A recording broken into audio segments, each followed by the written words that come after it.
훌륭한 선장은 바다하고 싸우지 않습니다. 갑자기 파도가 몰려오는데 왜 그 앞에서 그 서핑을 하고 있어요? 그냥 빨리 저 피하고 있어야지. 지금은 집에 가서 쉬어야 돼요. 이 분위기가 좀 더 진행될 거란 말이에요. 집에서 대기하다가 분위기 보고 밖에 날씨 좋으면 그때 나오면 되는 거죠. 그래서 근데 그럼 아직 안 오른 동네들이 딱 한 뭐 6억, 8억, 뭐 10억 이런 데들도 안 오른 데들 좀 있잖아요. 예, 저는 오히려 안 오른 데에 좀 더 초점을 맞춰 보시는 걸 추천드리고 싶어요. 고점 대비 20% 이상 떨어진 곳들이 많습니다.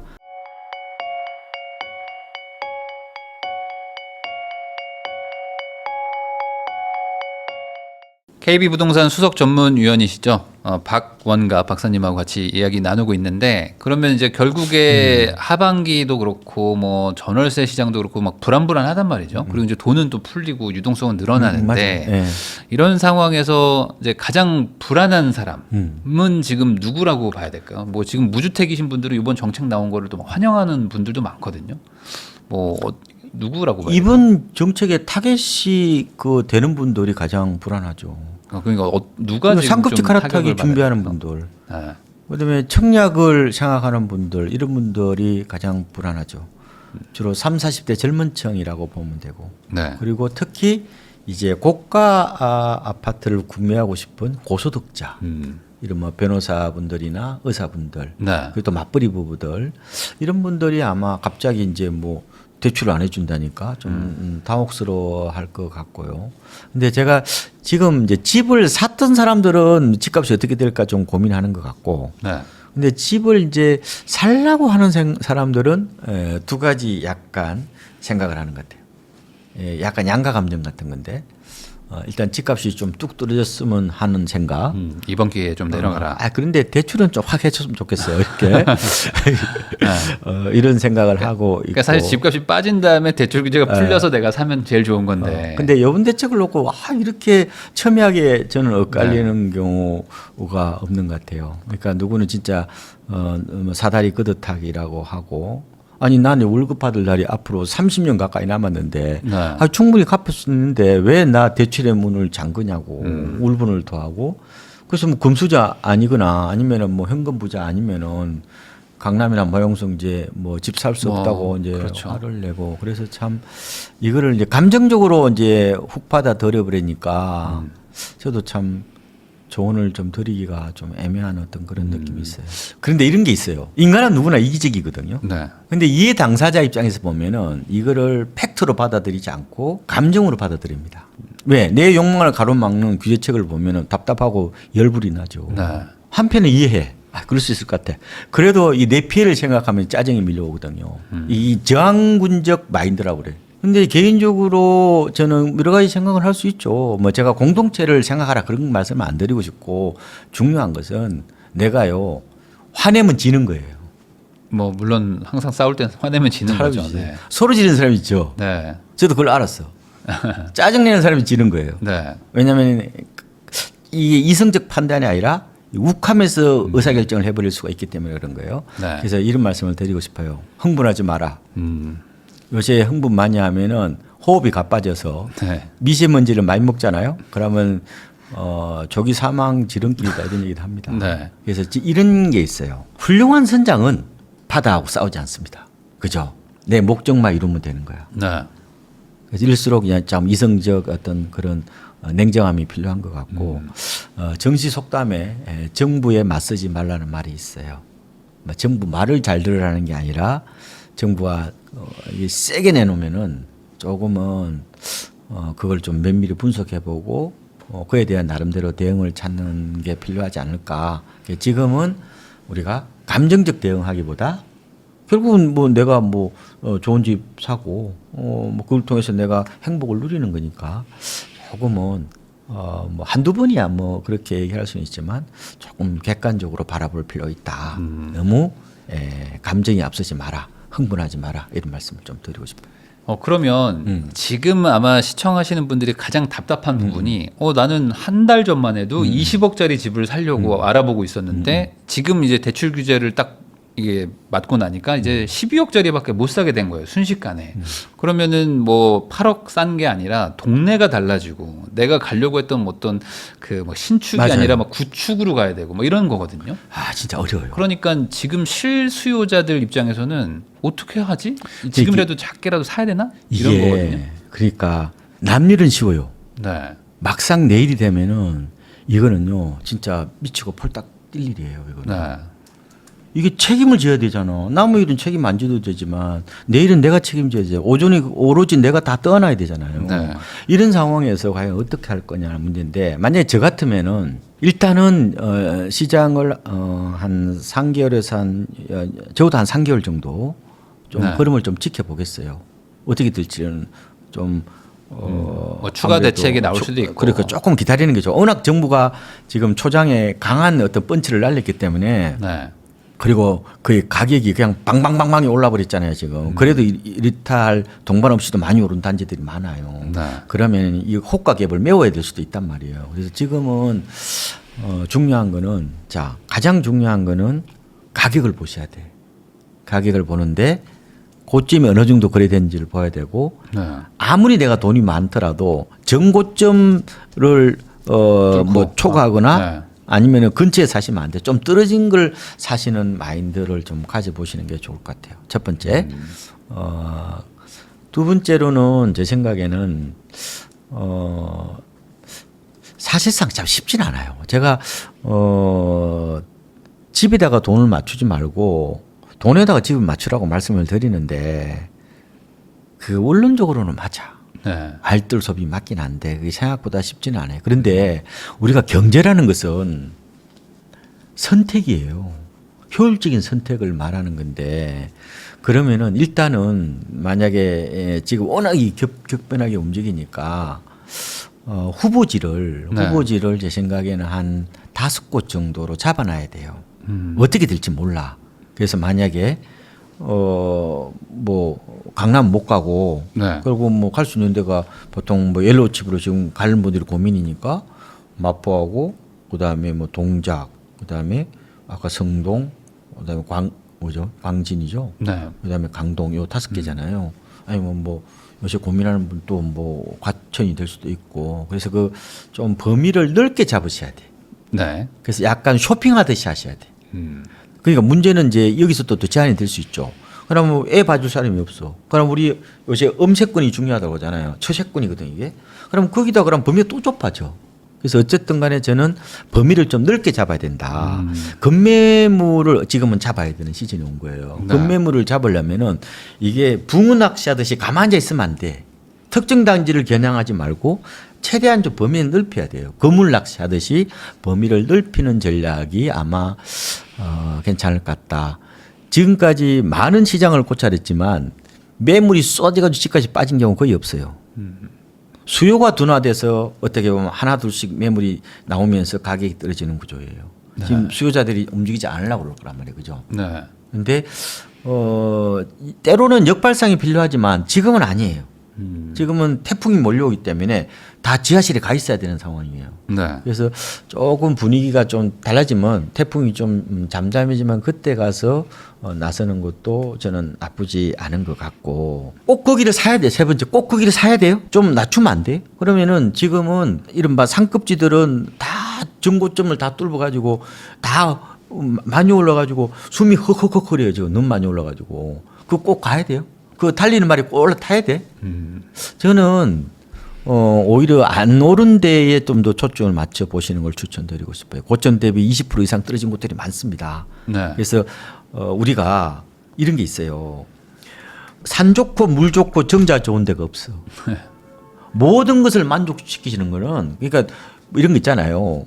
뭐 도심의 대단지 이런 거 누가 몰라요. 신축 그 도심의 신축 대단지 누가 안 가고 싶냐고요. 그런데 그걸 다 할 수 없잖아요. 그러면은 내가 제 생각에는 조금은 뭐 애를 만약에 키운다고 그러면은 조금 달라지는데 만약에 30대 뭐 초반이나 아니면 지금 뭐 띵크족이나 아니면은 좀 결혼한 지 얼마 안 되신 분들은 조금은 외곽이나 싼 데 살아도 돼요. 왜냐? 제가 생각해 보면은 학군 하는 것은 초등학교 고학년 때거든요. 네. 그때부터 좀 저는 좀 봐야 될 것 같은데 만약에 지금 이제 신혼부부야. 그러면 앞으로 10년 이상의 시간이 있잖아요. 그죠? 네. 그러면은 조금은 이게 좀 싼 데로 가 일단은 싸가지고 대출 너무 많이 내지 말고 이게 싼 데로 갔다가 단계별로 욕망을 이루는 게 어떻게 했냐는 거예요. 너무 성질이 급해. 뭔가 단박에 다 이루어야 돼. 그러니까 한 방에 가려고 안 돼요. 하는 게 있죠. 이거는 도박적 어떤 그런 내 집 마련이라고 보면 되고 그러기보다 좀 단계별로 좀 이루어가는 그런 것도 좀 필요하지 않을까. 그러니까 이런 거예요. 마법의 해결사가 없어요. 마법의 상품도 없고 단박에 모든 욕망을 다 이루는 것은 없어 이 세상에. 이러면은 좀 현실을 좀 자각 타임을 좀 가져서 저는 서서히 뭐 앞으로 충분히 돈을 벌 수도 있고 그렇잖아요. 그러면 좀 더 옮겨가는 것도 필요한 것 같은데 대부분이 한꺼번에 다 하려고 그러시더라고. 그러면은 뭐 대출이 줄어든 만큼 돈에 맞춰서 우선 뭐 사든지 아니면은 뭐 말 그대로 지금 정부가 추진하는 방향대로 뭐 주식으로 투자를 하든지 이런 유동성 장에서는 현금 들고 있을 필요는 없겠죠. 지금 이런 상황에서 어떻게 됩니까? 이거는 그거 잘하셔야 돼. 그러니까 이런 거예요. 저도 해보는데 수익은요 변동성에서 나오는 거예요. 네. 변동성이 없으면 수익도 없어요. 그 변동성을 못 기다리는 사람이 많아. 민감한 사람. 저 같은 스타일. 그래도 이런 유동성이 좀 풀릴 때는 조금 그래도 밀물 들어올 때 한 노젓는 게 좀 낫잖아요. 그 사이에 주식 많이 올랐어. 오늘 아까 겁나 오던데. 네. 근데 그거는 제가 이 말씀만 드릴게. 당신이 주식을 할래, 부동산을 할래, 그거는 뭐 그동안에 이제 주로 뭐 했던 걸 보면 좀 알 수 있는데 딱 이거 말씀드릴게요. 최근에 3년 동안 당신이 주식에서 수익률을 몇 프로 올렸어? 마이너스에 뭐 3년 동안 했는데 한 5%밖에 안 된다. 네. 뭐 한 10%밖에 안 된다. 10% 맞나? 마이너스다. 그럼 앞으로 주식에서 마이너스 될 가능성이 굉장히 높아요. 아. 그게 실력입니다. 그러니까 무조건 주식해라 이것도 아니야. 네. 무조건 부동산 해라 그게 아니라 가장 중요한 것은 나의 경쟁력으로 판단하는 거예요. 저는 약간 촐랑대는 스타일이거든요. 네. 내 마음 나도 몰라. 네. 수시로 헛들려. 이런 사람은 주식하면은 머리카락 다 빠지고 그거 보통 보면은 지난번 3, 4월 때 다 팔더라고. 아, 빠질 때. 네. 대부분이 이 위기가 오면은 이 대부분이 이걸 이성적으로 판단하는 게 아니라 이 본능으로 이게 받아들입니다. 이 공포는 본능이거든요. 네. 내가 팔기 싫은데 손가락이 다 팔고 온다니까. 근데 그거를 가장 중요한 게 제가 이렇게 말씀드리고 싶어. 그러니까 저는 집 사지 말라고 그래요. 집 사지 마세요. 뭐 집 반드시 살 필요가 있나요? 요새 젊은 세대들은 다 자본주의 퀴즈잖아요. 내가 수익만 내면 되는 거지 뭐 굳이 집도 사는 이유가 뭡니까? 가장 큰 거는 결국은 돈 벌려고 하는 거 아니에요? 노골적으로 보면. 근데 굳이 안 사도 될 것 같은데. 근데 문제는 요새도 코인 하신 분도 계시고 주식하는 분도 계시는데 중요한 핵심은 이거예요. 최근에 3년 동안 수익률이 과연 아파트를 뛰어넘었느냐. 네. 뛰어넘었다면 당신은 부동산 하지 말고 주식에 올인해라. 가장 중요한 거는 최근에 3년 실적을 보고 판단하시는 말씀 드리고 싶어요. 그러면은 거꾸로 지금 주택으로 봤을 때 아파트로 봤을 때는 그래도 한 10억대 뭐 10억 이하 뭐 이런 곳들은 좀 분위기가 그래도 좀 상대적으로 좀 올라갈 만한 그런 요인이 좀 있다고 보시는 건가요? 그렇죠. 아무래도 이 대책 규제가 좀 없으니까. 예, 예. 저는 이제 하반기를 이제 갭매우기하고 그다음에 순환매 네. 이 정도로 보고 있어요.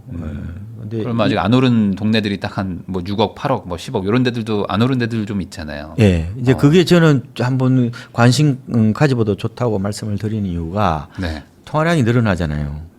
그러면은 돈이 많다는 거죠. 그럼 무리는 어떻게 돼요? 높은 데서 아래로 흐르잖아요. 네. 그러면은 싼 데로 흐르는 거죠. 가뜩이나 지금 고가 주택을 잡아놨잖아요. 네. 그럼 이 돈들이 결국은 부동산으로 가면은 약간은 너무 외곽은 아니더라도 네. 조금은 가격 괜찮은 메리트가 지역들. 부각되는 쪽으로 저는 유동성이 좀 유입이 될 가능성이 있다. 다만 우리가 2017년에 2021년에 겪었던 상급지 하급지 뭐 가릴 것 없이 막 무차별적으로 올라가는 그런 장세는 아니에요. 지금 갭 투자를 옛날처럼 안 해요. 네. 지금은 상급지 갈아타기하고 똘똘한 채가 여전히 트렌드예요. 다만 그게 어떻게 보면 정부가 찬물을 확 얹은 꼴이거든요. 그래도 지금 금리가 더 낮아질 거기 때문에 어느 정도 좀 돌 거다 이런 말씀을 드리고 제가 진짜 통계를 보니까 와 진짜 외곽 지역은 진짜 한마디로 거의 뭐 처참하게 무너졌어요. 지금 지난 1분기 말 기준으로 보니까 지금 고점 대비 2021년 말이죠. 그때 당시에 양주가 28% 지금 떨어져 있고 오산이 25.8, 어정부가 24.1. 어정부가 이 정도 떨어졌나? 어항이 23%, 네. 고양이 20.7%, 그다음 군포가 22%, 광명이 20.3%, 인천 연수구가 25.5. 와 진짜 많이 떨어졌어요 연수구. 그렇죠. 뭐 4분의 1이 송도 떨어진 쪽에. 거니까. 계양구가 23.1 이렇거든요. 그러니까 지금 이런 거 있죠. 전체 시장으로 보면은 고점을 향한 회복세 과정이라고 보면 돼요. 울퉁불퉁 그리면서 올라가는 거야. 네. 그렇죠. 그래서 그런 측면에서 본다면은 저는 뭐 실수요적인 측면에서 뭐 좀 안 오른데 가서 사는 게 나는 가장 좋은 게 아닌가. 아니 싸게 사는 게 개인 입장에서는 가장 위험을 회피하는 좋은 방법이에요. 근데 이제 과거에는 뭐 이게 대책 나오기 전에는 어차피 그런 외곽지 뭐 이런 데는 안 오른다라고 생각해서 역설적으로 계속 막 뭐 옥수나 뭐 강남을 막 갔었던 거잖아요. 이제 양극화 일어난다고. 근데 이번 대책이 약간 인위적으로 양극화를 해소시키는 방향으로 좀 저가를 그렇게 좀 될 수도 올리게 있죠. 될 확률도 있는 거죠. 정 대표님 네. 역시 확실한 네. 또 인사이트를 주시네요. 왜냐면은 어쨌든 돈을 어디론가 보내기는 해야 되는데 정부 대책은 좀 저렴한 데로 가라. 그러니까 이제 아까 돈의 흐름을 말씀드렸는데 돈의 흐름은 당연히 높은 데서 아래로 흐르는 거고요. 그다음에 싼 데로 흐르는 거고, 그다음에 어떻게 보면 매력적인 쪽으로 흐르는 거죠. 근데 그 동안에는 제 생각에는 아마 강남하고 마용성 쪽은 이 30대 중후반 그 맞벌이 이 여성들이 어떻게 보면은 과거와는 달리 이제 전업주부 아니니까 이게 이제 도심에서 가깝고 네. 또 뭐 강남도 가깝고 또 애도 키우기 좋고 그래서 아마 그런 뭐 그렇다고 강남 가기 좀 애매하고 그러다 보니까 뭐 차선으로 성동구하고 아마 마포 쪽으로 선택했던 네. 것 같아요. 제가 보니까 지난번에 옥수동 갔는데 와 진짜 젊은 애들이 많더라고요. 네. 옥수동에 생각보다 막 그걸 보여주는 게 아닌가 싶어요. 그리고 이제 지금은 요새 40대 초반, 30대 후반 되는 이 고소득자 맞벌이 부부들이 생각보다 많다 보니까 뭐 과감하게 대출 내더라도 충분히 갚을 수 있다고 생각하는 것 같은데요. 그리고 또 부모가 또 음성적으로 좀 지원할 거고 뭐 그런 뭐 중산층 뭐 이걸 세습 중산층이라고 그러잖아요. 뭐 그런 대물림도 일부 좀 있는 것 같고 어쨌든 전혀 좀 생각하지 못했던 어떤 그런 현상들이 좀 일부 나타난 것 같아요. 그래서 보니까 이게 이제 이렇게 과감하게 확 이 상급지 갈아타기가 이렇게까지 쑥 이렇게 올라올 줄은 대부분 예상을 못했죠. 근데 어쨌든 그게 아마 제동이 걸릴 겁니다. 제동이 걸리면은 시장은요 여기서 못 가게 하면은 그죠? 이 담벼락을 이렇게 올려버렸어 못 가게. 네. 여기가 만약에 저 학교 가는 여기 뭐예요? 여기 통학로요? 여기가 학교 가는 통학로예요? 여기 그 못 가게 있잖아요. 네. 여기 담벼락을 놓게 씌워버렸어. 그럼 어디로 가요? 뭐 일부는 담벼락 넘어가는 사람 있지. 그러다 뭐 다친단 있겠죠. 말이에요. 그러면 돌아서 간단 말이에요. 그래서 이게 자금의 흐름 측면에서 보시는 것도 저는 괜찮을 것 같다. 아마 우리가 이번에 이제 반포하고 압구정이 국민주택 규모가 하나는 70억, 하나는 뭐 75억까지 거래됐잖아요. 나는 아직 그게 좀 부담스러워. 우리나라 경제 수준에서 과연 이게 뭐 정성적인 얘기지만 뭐 시장의 IQ가 3만이고 개인은 뭐 잘해봐야 106밖에 안 되지만 그래도 저는 과연 우리나라 경제 수준에서 과연 저게 방 3개짜리 잘하면 4개죠. 저게 과연 70억, 75억씩 하는 게 맞을까? 혹시 저게 집단 지성일까? 아니면 저거 집단 관계일까? 아니 과연 저 산 사람들이 분명히 나보다 부자이고 그 사람은 많이 배운 사람이고 돈을 많이 가진 사람인데 저 결정이 분명히 많은 걸 고민해서 의사결정했을 거란 말이에요. 그죠? 근데 객관적으로 보면은 나 같으면 안 사겠는데 그렇게 생각하는 사람이 있을 거란 말이에요. 왜냐면은 이렇게 있어요. 이 사람들이 이게 자각 타임이 와. 근데 갑자기 그거는 달려갈 때는 안 와요. 그렇죠. 누가 툭 때리면은 너 정신 차려 그러면 어느 순간 이게 한 분 자신을 되돌아보게 된단 말이에요. 나 그런 측면에서 보면은 조금은 어쨌든 뭐 시장을 너무 비관적으로 볼 필요는 없지만 지금은 그렇게 막 서둘러서 의사결정 내릴 때는 아니다. 다만 지금은 중저가 쪽은 저는 뭐 그냥 소신껏 의사결정해도 된다 이렇게 보고 있습니다. 그러면은 이제 청약을 노리던 분들도 네. 있는데 청약 시장 쪽에도 이번 대출 규제가 좀 영향을 많이 미치기도 하다 보니 지금 어떻게 해야 될까 막 지금 혼란스럽거든요. 골치 아프죠 지금은. 네. 지금은 이 당첨이 중요한 게 아니라 오히려 지금 자금 마련이 더 중요해졌다. 잔금을 이제 마련을 할 수 있냐. 우리가 그동안에 이제 선당 후금이라고 그랬잖아요. 네. 이제 안 통해 이제. 그러니까 괜히 당첨되면 큰일 나요. 당첨되고 나서 뭐 나중에 뭐 곰곰이 생각한다는 말이 안 통할 것 같은데 어쨌든 6월 28일 이후에 수도권에서 입주자 모집 공고가 난 이제 신규 분양은 뭐 중도금 대출 규제는 없어요. 근데 잔금 때 이제 이거를 보통 이제 그 바꾸잖아요. 그걸 전환할 때 이제 한도가 6억으로 적용된다 이런 네. 건데 문제는 이제 이게 소유권 이전 조건부 전세 대출이라고 해서 보통 보면은 돈이 모자라니까 세입자 보증금 받아서 잔금을 치르잖아요. 근데 세입자는 이때는 보통 대출을 내죠. 대출을 안 해준다는 거거든요. 그러니까 세입자가 전세 대출을 못 받는 거죠. 못 받는 거죠. 그러니까 사실상 전세를 구하기 힘들다. 네. 그러면 자금력이 튼실하지 않는 젊은 층은 강남 같은 인기 지역에서 아니면 서울에서도 이게 이 아파트 청약은 쉽지는 않을 것 같아요. 서울에서 지금 전용 84제곱미터 구미주택 규모 아파트 분양가가 한 17억이 넘거든요. 그러면 이제 대출이 이제 6억이에요. 그러면 내 돈이 11억이 있어야 11억 있어야 된다는데 되니까. 요즘 11억 들고 있는 사람 있나요? 그래서 자꾸 이제 사다리 걷어차기라고 얘기하는 것도 아마 그런 측면이 있는 것 같은데 네. 이렇게 되면은 청약 어떻게 보면 시장에 이제 문턱이 높아지는 거잖아요. 네. 그러면 서울 수도권 쪽에 아마 청약 경쟁률이 좀 낮아지지 않을까요? 수도권과 민간 소규모 단지 쪽은 미분양이 좀 나올 수 있을 것 같아요.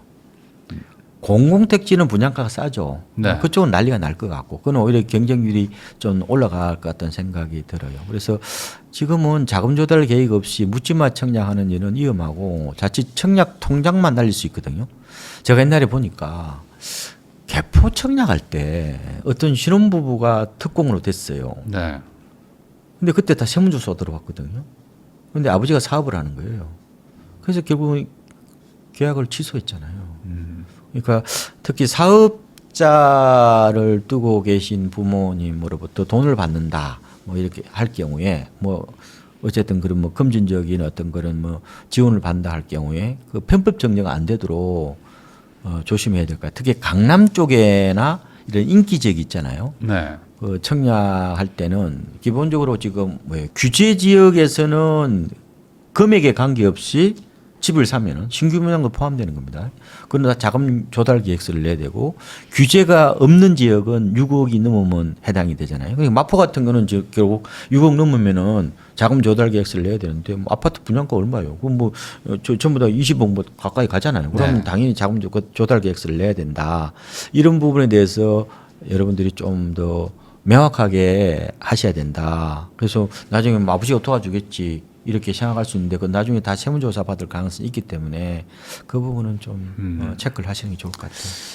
그러면 마지막으로 결국에 최근에 이 대책도 이게 논란이 되고 막 지금 이게 뭐랄까 문제가 됐던 게 결국에 내가 지금 집을 살까 말까 막 그렇죠. 고민하면서 이렇게 타이밍을 재다가 또 이렇게 대출 규제 맞아버리고 뭐 또 타이밍 재다가 또 무슨 규제 나오고 하니까 참 이 집 사기 어렵다 얘기하시는 분들도 맞습니다. 많거든요. 맞습니다. 이런 타이밍을 노리는 게 이게 맞아 보이기도 하지만 이게 결국에 좋은 결과가 안 나오는 경우도 있고 이 부분에 대해서 어떻게 생각하십니까? 저는 그동안에 타이밍을 재지 말고 가격 메리트를 보고 판단하라는 말씀을 많이 드렸어요. 네.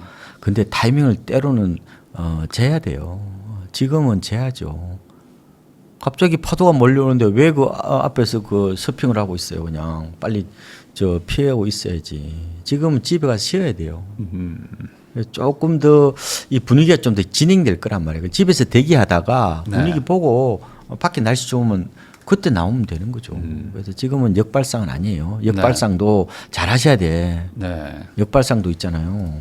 이런 게 해요. 그러니까 개구리도 경집 하루 전에 나와야 되지 설날 나오면 다 얼어주고요. 네. 그러니까 타이밍이 때로는 역발성도 필요하고 타이밍이 중요하지만 그러니까 큰 흐름이 올 때는 타이밍을 재는 건 맞아요.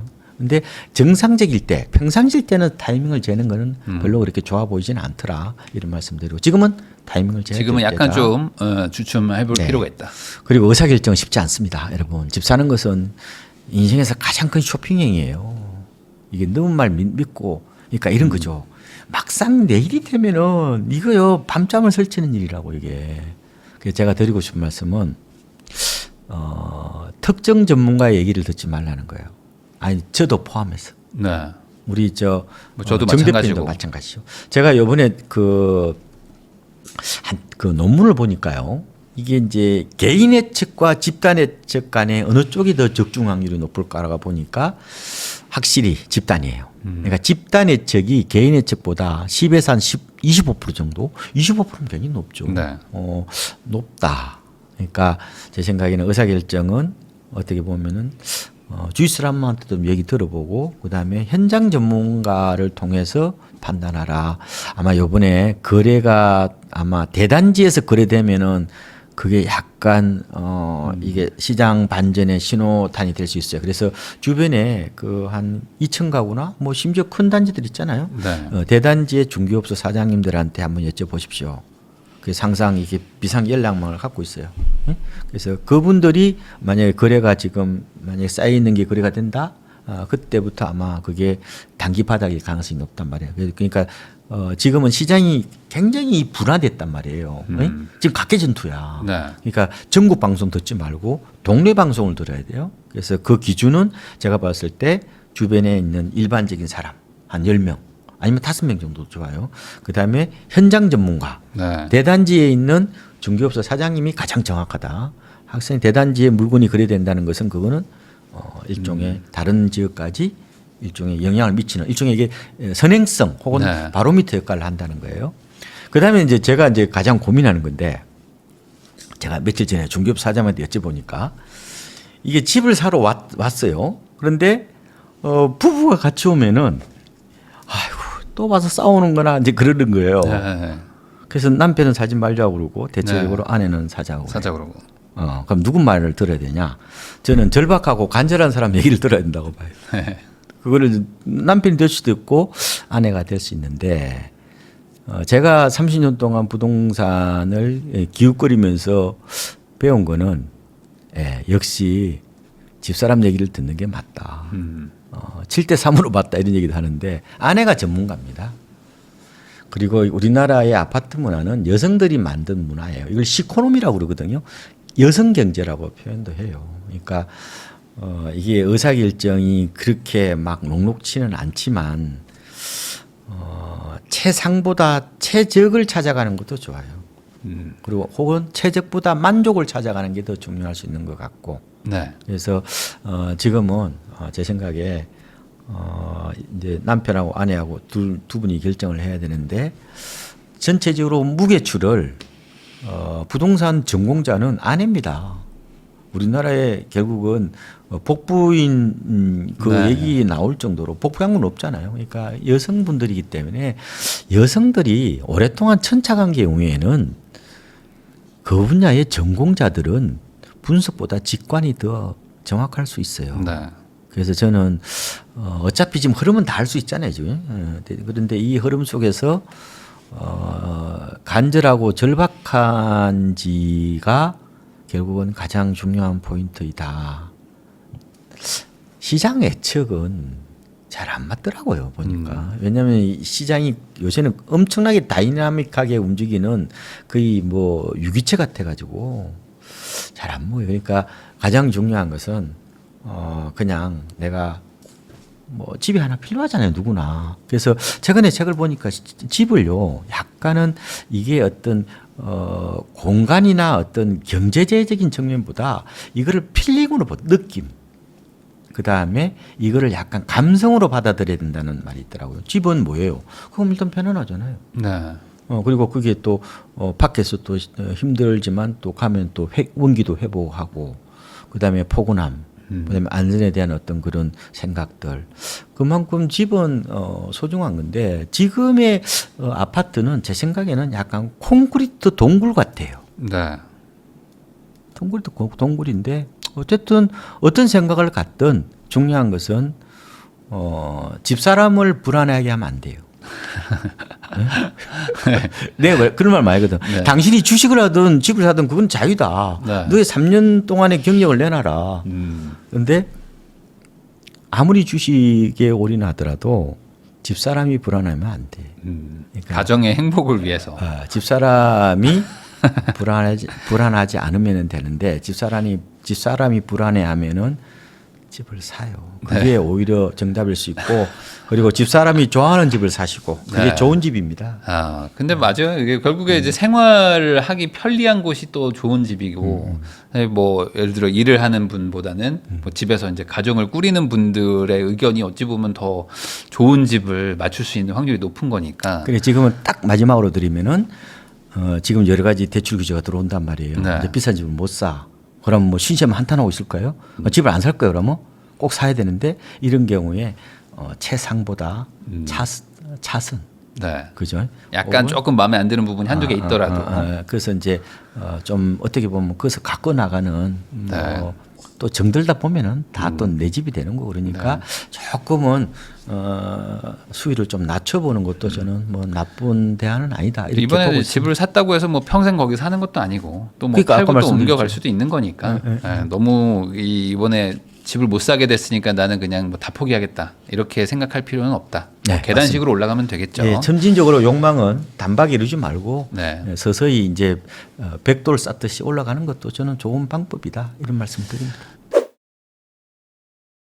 지금까지 박원갑 박사님 모시고 최근 부동산 시장이 어떻게 달라졌는지 그리고 앞으로 전망은 또 어떻게 되고 이럴 때는 우리는 어떤 식으로 대응을 해야 되는지 이야기 나눠봤습니다. 오늘 내용 잘 반영하셔가지고 좋은 선택하시기를 바라면서 저도 박사님하고 인사 나누도록 하겠습니다. 오늘 나와주셔서 감사드립니다. 네, 고맙습니다.